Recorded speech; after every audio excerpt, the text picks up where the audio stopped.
Hai, saya Ida Ayu Puspita Widiantari Putri dengan NIM D1A0202229 dari Fakultas Hukum Universitas Mataram. Oke, langsung saja ke pertanyaan. Yang pertama, apa itu bentuk negara? Yang kedua, apa itu susunan negara? Mengkonfrontir dengan UUD 1945 Pasal 1 Ayat 1 UUD alinea keempat. Oke, langsung saja yang pertama yaitu bentuk negara. Bentuk negara pada masa zaman Yunani kuno. Pada masa Yunani kuno, dahulu hanya dikenal dengan adanya 3 bentuk pokok dari negara. Pada waktu itu, pengertian dari negara, pemerintahan dan masyarakat masih belum dibedakan. Hal ini disebabkan karena susunan negara masih sangat sederhana sekali bila dibandingkan dengan luas daerah negara dan jumlah penduduknya belum sebesar sekarang ini. Negara hanya seluas kota saja. Oleh karena itu, pada hakikatnya hanya merupakan negara kota saja. Negara kota ini ada istilahnya yaitu polis.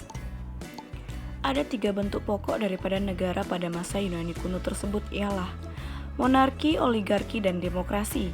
Yang digunakan sebagai ukuran untuk membedakan bentuk-bentuk tersebut yaitu jumlah dari pemegang kekuasaan.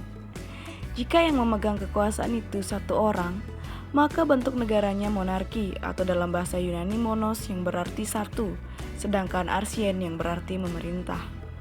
Jika yang memegang pemerintahan itu beberapa orang, maka bentuk negara itu oligarki atau dalam bahasa Yunani oligia berarti beberapa.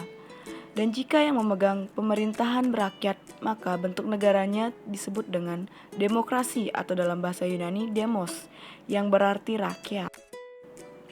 Selanjutnya macam-macam bentuk negara pada masa modern. Menurut teori-teori modern sekarang ini, bentuk negara yang terpenting ialah negara kesatuan dan negara serikat. Yang pertama, negara kesatuan.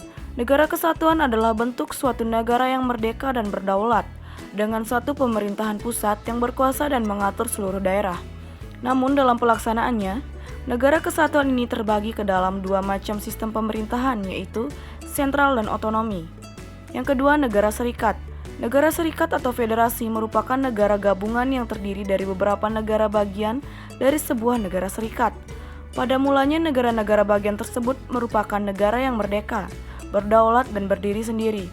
Setelah menggabungkan dengan negara-negara serikat, dengan sendirinya negara tersebut melepaskan sebagian dari kekuasaannya dan menyerahkan kepada negara serikat. Penyerahan kekuasaan dari negara-negara bagian kepada negara serikat tersebut dikenal dengan istilah limitatif atau satu demi satu, di mana hanya kekuasaan yang diberikan oleh negara-negara bagian saja yang menjadi kekuasaan negara serikat. Selanjutnya yang kedua yaitu susunan negara. Maksud dari susunan negara ini ialah membicarakan bentuk-bentuk dari segi susunannya. Negara apabila ditinjau dari segi susunannya akan menghasilkan 2 susunan negara, yaitu yang pertama negara yang bersusun tunggal, yang disebut dengan negara kesatuan, dan yang kedua yaitu negara bersusun jamak, yang disebut dengan negara federasi. Negara kesatuan. Negara kesatuan adalah negara yang kekuasaan untuk mengatur seluruh pemerintahan ada di tangan pemerintah pusat, atau negara yang pemerintah pusatnya memegang atau mengendalikan kedaulatan sepenuhnya, baik ke dalam maupun keluar. Negara kesatuan memiliki ciri-ciri yaitu hanya ada 1 UUD, 1 kepala negara, 1 kabinet, dan 1 parlemen. Yang selanjutnya yaitu negara federal.